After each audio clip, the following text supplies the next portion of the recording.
খড়দহের বন্দিপুর পঞ্চায়েত এলাকার একটি জমিকে কেন্দ্র করে প্রাক্তন প্রধান ও বর্তমান উপপ্রধানের সমর্থকদের বচসা বাঁধে। বচসা হাতাহাতি থেকে একজনের মাথা ফেটে যাওয়ার ঘটনার চাঞ্চল্য ছড়ালো বন্দিপুর পঞ্চায়েতের সামনে। ঘটনার খবর সংগ্রহে জানা যায়, সম্প্রতি বন্দিপুর পঞ্চায়েত এলাকার আহমেদনগরে একটি দরিদ্র পরিবারকে বাসস্থান করে দিয়েছেন উপপ্রধান প্রসেনজিৎ সাহা। এ খবর চাউর হওয়ায় জমির মালিকানা দাবি করে উপপ্রধানের বিরুদ্ধপক্ষের কেউ তাকে বিধায়কের কাছে নিয়ে যায়। এভাবে কারো জমিতে অন্য কাউকে বসতে দিতে আপত্তি ওঠান বিধায়ক শোভনদেব চট্টোপাধ্যায়। বিধায়ক বেরিয়ে যেতেই উপপ্রধান প্রসেনজিৎ এবং প্রাক্তন প্রধান তাপসের সমর্থকদের মধ্যে বচসা শুরু হয়। এরই মাঝে তাপস ঘোষদের অভিযোগ, তাদের অনুগামী বিটুল মণ্ডলকে ইট দিয়ে মেরে মাথা ফাটিয়ে দেওয়া হয়, যদিও উপপ্রধান অভিযোগটি পুরোপুরি অস্বীকার করেছেন। আমাদের সাথে এখন রয়েছেন বন্দিপুর পঞ্চায়েত উপপৌরপ্রধান। আমি ওনার কাছে একটু জেনে নিতে চাইবো, যেমনটা অভিযোগ উঠছে বিটুল মণ্ডল, ওনাকে আপনার দলের লোকেরা আজকে মেরেছেন, ওনার অবস্থা খুবই গুরুতর রয়েছে, এই মুহূর্তে উনি হাসপাতালে ভর্তি রয়েছেন। এ বিষয়ে আপনি কি বলতে চাইবেন? দেখুন, কে মেরেছে সেটা আমার জানা নেই। আজকে আমাদের 100 দিনের একটা ক্যাম্প চলছিল, মাননীয় মুখ্যমন্ত্রী সবাইকে, যে যারা ভিকটিম আমাদের পঞ্চায়েতে 21 জন তারা পাবে টাকাটা, সেই টাকাটা ফর্ম ফিল আপ হচ্ছে।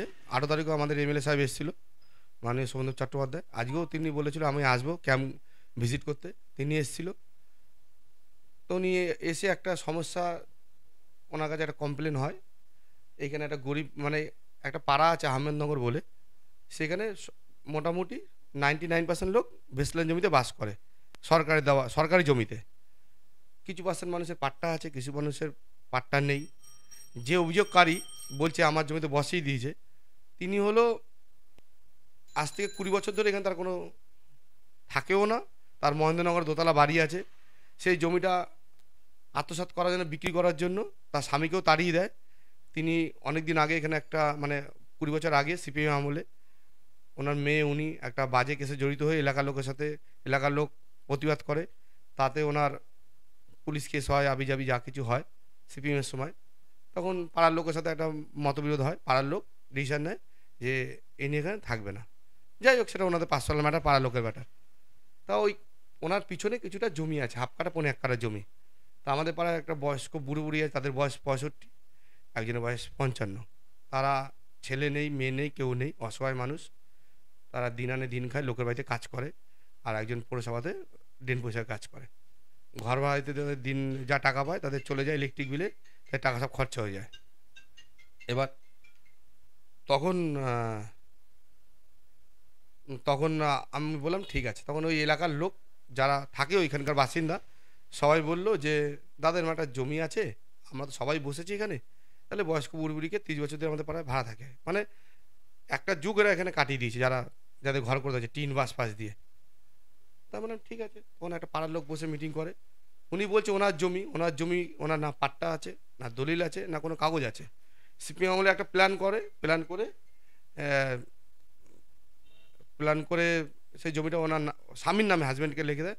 সেই স্বামীকে চাপ দেয় ওনার নামে লিখে দেওয়ার জন্য, দেয়নি বলে স্বামীকে তাড়িয়ে দেয় মেরে মুড়ে। যাই হোক, ওদের পার্সোনাল ম্যাটার, সেটা আমার বললে লাভ নেই। এই নিয়ে একটা তর্ক বিতর্ক হয়, সেটা মিটে যায়। আমাদের এমএলএ সাহেব বলে যে তোমরা একটা বসে মিটিয়ে দাও, যে যা হবে পরে দেখা যাবে। এই যে ছেলেটা বলছেন বিটুল মণ্ডল, দিন আপনি এলাকায় গিয়ে খোঁজ নিন, সকাল থেকে মদ খেয়ে থাকে, সবার সাথে বাজে ব্যবহার করে, ওর নামে অন্তত 20-25টা কেস আছে। কিছুদিন আগে জেল খেটে বাড়িতে এসছে, মদ্য মাতাল একদম।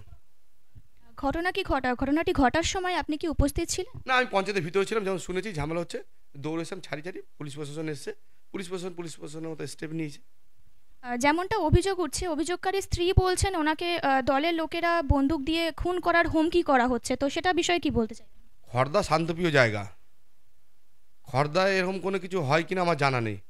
আমার ছোটোবেলা থেকে আজকে আমার 35 বছর বয়স হয়ে গেল, সেটা আমার জানা নেই। এখন কেউ যদি বানিয়ে বলে এখানে হিমালয় পর্বত ছিল, সেটা তাকে মেনে নিতে হবে, সেটা আমাদের কোনো আসে যায় না। পাবলিক জানে কে কী কোয়ালিটির ছেলে, কে কী কোয়ালিটির লোক। ওর সম্বন্ধে আপনি এলাকায় জিজ্ঞেস করে দেখুন, রাত 2-2 অবধি মদ খেয়ে রাস্তায় পড়ে থাকে, মাতলামি করে বেড়ায়। আপনার কি মনে হচ্ছে কোনোভাবে আপনার বিরুদ্ধে চক্রান্ত করা হচ্ছে বা আপনাকে ফাঁসানো হচ্ছে? চক্রান্ত করে কোনো লাভ নেই। আমরা গরিব মানুষের জন্য কাজ করি, সারা জীবন কাজ করি। আজকে উপপ্রধান হয়েছি, তার আগের থেকে আমি 15 বছর থেকে, করোনা কাল থেকে, তার আগে থেকে আমরা কাজ করে এসেছি। চক্রান্ত করে মিথ্যা কথা বেশি দিন স্থায়ী হয় না। তাহলে আমার কোনো আপত্তি নেই, সে যা বলতে পারে সেটা নিয়ে আমার কোনো চাপ নেই। আমার এমএলএ সাহেবের সাথে কথা হয়েছে, এমএলএ সাহেব বলেছে তুই তোর মতো থাক, ঠিক আছে সব। আমার সাথে ঝামেলার যেটা ঝামেলা হয়েছে শুনেছি পুলিশ প্রশাসন, তারপর আমি বললাম স্যার এই ব্যাপার, বলে কোনো অসুবিধা নেই, ঠিক আছে থাক। অভিযোগকারী স্ত্রী যেটা বলছেন প্রশাসনিক দিক থেকে ওনারা কোনো সাহায্য পাচ্ছেন না, সেই বিষয়ে কিছু বলতে চাইবেন? পুলিশ প্রশাসনের মতো কাজ করবে, ওনার মতো তো কথা কাজ করবে না। পুলিশ প্রশাসন একটা আইডিওলজিতে চলে, তাদের যদি মনে হয় যে কোনটা দোষী কোনটা নির্দোষ, তারা সেটা প্রমাণ করে সেটা কাজ করবে। সেটা আমি বললেও হবে না, আপনি বললেও হবে না, পুলিশের মতো কাজ করবে। বিটুল মণ্ডলের স্ত্রীর সাথে আমরা একটু কথা বলে নিতে চাইবো, বলুন। মানে ওরা খুব সাংঘাতিক, আমরা খুব আতঙ্কিত তো আছি, ঠিক আছে? মানে এমন কিছু না ওরা না করতে পারে, রাত্রে হয়তো অ্যাটাক করে বন্দুক টন্দুক দিয়ে গুলি টুলি মারতে পারে স্বামীকে ঘর থেকে ডেকে নিয়ে, ঠিক আছে? ওর জন্য আমরা ওদের নামে কিছু বলতেও আমাদের ভয় করে। মানে আপনারা এখন ভয় আছেন আপনার স্বামী খুনও হয়ে যেতে পারে? হ্যাঁ, আমার স্বামী খুনও হয়ে যেতে পারে, এইভাবেই আমরা আতঙ্কিত আছি। এর আগে কি ধমকি দেওয়া হয়েছে খুন করা? অ্যাটাক করা হয়েছিল 1 জানুয়ারিতে, রিভলভার দিয়ে মানে কপালে ঠেকিয়েছিল পোষণের লোক। তখন কি কোনো প্রশাসনিক ব্যবস্থা নিয়েছিলেন আপনারা? না, পুলিশ এসেছিল, কিছু হয়নি। পুলিশের কাছ থেকে কোনো সহযোগিতা পাননি? পাইনি। এখন আপনারা কতটা আতঙ্কিত বোধ করছেন? আমরা অনেকই আতঙ্কিত আছি। মাসুরা বিবি, আপনি কি পুলিশ স্টেশনে গেছিলেন আজকের এই ব্যাপারটা? যাইনি, কিন্তু আমার দেওরা মানে পাড়ার লোক গেছিল, এখনো ওদের কিছু শোনা যায়নি, কোনো স্টেপ শুনতে পাইনি। পুলিশ কি আজকে বাড়িতে এসেছিলেন? না, আমাদের বাড়িতে আসেনি। পুলিশের কাছ থেকে কোনো সহযোগিতা এখনো অবধি পাননি, তাই তো? শুনিনি। আমরা উপস্থিত হয়েছি বিটুল মণ্ডলের বাড়িতে। আমাদের সাথে উপস্থিত আছেন, যখন ঘটনাটি ঘটেছে উনি স্বচক্ষে ঘটনাটি দেখেন। কি হয়েছিল একটু জেনে নেব। জমি ওখানে হয়েছিল, একটা জমি বিবাদ হলো, একটা সরকারি জমি একজন সরকারি দান করে বসতে দিয়েছিল একজন উপপ্রধান পঞ্চায়েতের প্রসেনজিৎ সাহা, সে একজনকে বসিয়ে দিয়েছে। এবার যে জমি প্রাপ্য, যে পঞ্চায়েতে দীর্ঘ বছর খাজনা দিয়ে যাচ্ছে, সে পঞ্চায়েতে জানাতে গেছে। সেই সময় বিধায়ক ছিল আমরা উপস্থিত, বিধায়কের সামনে বলেছে, বিধায়ক বলল যার জমি সেই বসবে। তখন তাপস ঘোষ ছিল, ওনাকে বললো তাপস তুমি আছো, প্রধান আছে, দেখে ব্যাপারটা মিটিয়ে দাও। উনি বলে চলে যাওয়ার পর প্রসেনজিৎ সাহার তোমার গুন্ডা বাহিনীরা ওরা এসে তখন আমাদের প্রাক্তন যে প্রধান তাপস ঘোষ তাকে ধাক্কাধুক্কি দেয়। তখন আমার দাদা দুটো কথা বলে, ধাক্কাধুক্কি দিচ্ছিস কেন, মুখে কথা বল। দাদা বলতে গিয়ে দাদাকে ইটের বাজার জোরে একটা থানি চাপিয়ে দিয়েছে। এখন ওনার পরিস্থিতি কেমন আছে? আমরা এখানে গ্রাম হাসপাতালে নিয়ে গেলাম, ওখান থেকে সাগরতো নিয়ে গেলাম মেডিকেল কলেজ। ওখান থেকে ওরা দেখে বললো ঠিক আছে। বাড়িতে আস্তে আস্তে গাড়িতে দুবার বমি করে ফেলেছে, বাড়িতে রেস্টে ছিল, খেতে যাচ্ছে, বমি করে ফেলেছে। ওকে আবার বীরেন বসে নিয়ে যাওয়া হয়েছে। কে মেরেছে, কারা মেরেছে, কতজন মেরেছে?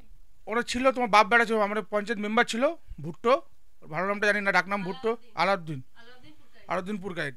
আর ছেলে হলো তোমার আন্তু পুরকায়েত, ওর নাম ডাকনাম হলো আন্তু পুরকায়েত। আপনার নাম? সাধন মণ্ডল। আমরা এখন উপস্থিত হয়েছি বিএন বোস হাসপাতালের সামনে, যেখানে অভিযোগকারী এই মুহূর্তে ভর্তি রয়েছেন এবং ওনার সাথে যারা এসেছেন এখানে এবং যখন ঘটনাটি ঘটেছে উনিও উপস্থিত ছিলেন। আমরা একটু জেনে নিতে চাইবো কি হয়েছিল। অ্যাকচুয়ালি ওখানে একটা আজকে স্বাস্থ্য মানে ক্যাম্প হচ্ছিল, তোমার ওই তোমার 100 দিনের কাজের একটা ক্যাম্প হচ্ছিল পঞ্চায়েতের পাশে। তা ক্যাম্পের আলোচনা এমএলএ সাহেব এসেছিলো, আমাদের কৃষিমন্ত্রী শোভনদেব চট্টোপাধ্যায় এসেছিলো, ওনার সঙ্গে কথাবার্তা হয়ে এবার পাশে আমাদের যে উপপ্রধান আছে, উপপ্রধানের পাড়াতে একটা জমি সংক্রান্ত নিয়ে একটা ব্যাপার ছিল। একটা মহিলার জমি, উনি পাট্টা দলিল আছে, ওনার দলিলটা করে দিয়ে মানে ওনাকে বসবাস করতে দেয় না বলে ওনাকে উঠিয়ে দিয়ে অন্য করে বসানোর চেষ্টা করছিল উপপ্রধান সঙ্গীরা। তো এই ব্যাপার নিয়ে আমাদের যে এক্স প্রধান ছিল ওনার সঙ্গে কথা বিতর্কিত একটা ব্যাপার হয়েছিল। তা ওনাকে ধাক্কাধুক্কি দিয়েছে। তখন আমরা বলছি একটা সিনিয়র পার্সনকে, উনি একসময় প্রধান ছিল, এখন সদস্য, তাই এনাকে ধাক্কাধুক্কি দেওয়া হচ্ছে কেন, এই কথা বলতেই উত্তেজিত শুরু হয়ে গেল। উত্তেজিত শুরু হয়ে গেছে। এবার আমার দাদাও, আমি পাশে ছিলাম, আমার দাদাই কথা বলছিল, যে অ্যাডমিট আছে ওটা আমার দাদা। তা দাদা কথা বলতে গেছে, দাদাকে ধাক্কাধুক্কি করে মারতে গিয়ে ইট দিয়ে মাথায় মেরে দিয়েছে। কে মেরেছে আপনি কি সেটা সচক্ষে দেখেছেন? হ্যাঁ, একদম সচক্ষে দেখেছি। উপপ্রধানের সঙ্গভঙ্গ মেরেছে, তোমার নাম হচ্ছে ভুট্টো। ভালো নামটা কি? না ওই ভদ্রলোকের ভালো নামটা কি? ভুট্টোর ভালো নামটা কি? না আসাদ পুরকায়েত না, কি পুরকায়েত, যাক ডাক নাম হচ্ছে ভুট্টো, আর ছেলের নাম হচ্ছে আন্তু পুরকায়েত আর ভুট্টো পুরকায়েত। আপনারা কি প্রথমেই এখানে এনেছেন, এর আগে কোথাও নিয়ে গেছিলেন? এর আগে আমাদের স্বাস্থ্যকেন্দ্র আছে কোপরকার হসপিটাল, ওখানে দেখিয়েছিলাম। ওখান থেকে সাগর দত্ততে নিয়ে যাওয়া হয়েছিল, সিটি স্ক্যান করা হয়েছে। ওখান থেকে নিয়ে আসার সময় বমি হচ্ছিল বলে আমরা এখানে অ্যাডমিট করতে নিয়ে এসেছি। এখন ওনার পরিস্থিতি কেমন আছে, ডক্টররা কি বলছে? খুব একটা ভালো না, মৃত্যুর সঙ্গে লড়াই করছে, খুব একটা ভালো। আপনারা পুলিশ স্টেশনে গেছিলেন? হ্যাঁ, গিয়েছিলাম আমরা। ওখানে কেমন রেসপন্স পাচ্ছেন? ওখানে একটা কমপ্লেন করেছি, রেসপন্স ভালো পাচ্ছি। আর তারপরে আইসি বাবু দেখছে ব্যাপারটা নিয়ে। আপনার নাম? হাসান মণ্ডল।